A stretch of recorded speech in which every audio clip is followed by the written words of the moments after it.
Une question de déontologie. Depuis 7 ans, Harold Eschel officie au sein d'Affaires conclues, en sa qualité de commissaire-priseur. Lundi 22 janvier, l'expert de 44 ans a accepté de dévoiler le mode de fonctionnement de l'émission dans les colonnes de Téléstar. Pour assurer un travail de qualité, ce dernier s'impose une règle à laquelle il ne déroge sous aucun prétexte: il n'achète aucun objet qu'il a expertisé, et ce, malgré les terribles tentations. Un commissaire-priseur doit s'interdire d'acheter un objet qu'il a lui-même expertisé, confie-t-il au magazine. Le commissaire-priseur précise qu'il s'agit là d'une question de déontologie. On ne peut pas être juge et partie, explique celui qui a une appétence particulière pour les objets datant des XVIIe et XVIIIe siècles. En plus des estimations, Harold Eschel participe à la sélection des nombreux objets qui apparaissent à l'écran. 100 à 200 personnes s'inscrivent chaque jour pour participer à Affaires conclues, précise-t-il. La veille de chaque émission, celui qui a créé Harold Eschel Expertise en 2017 reçoit la liste des pièces présélectionnées.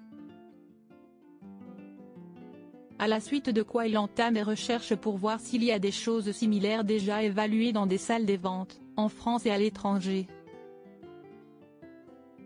Quand on y réfléchit un peu, si est tout à fait normal, Harold Eschel n'est pas le seul à suivre cette règle absolue dans l'émission de France 2.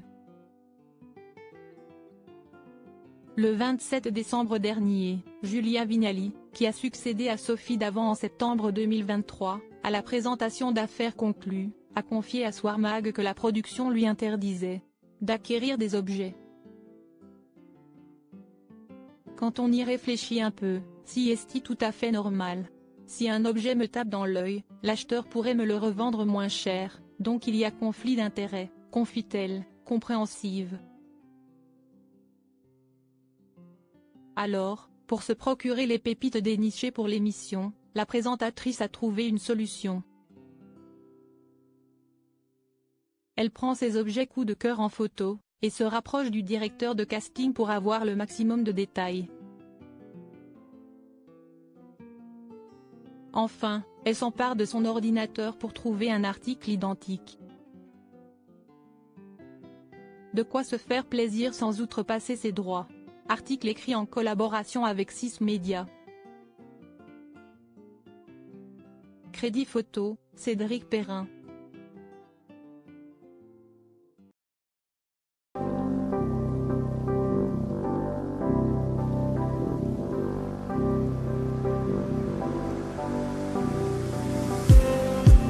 Just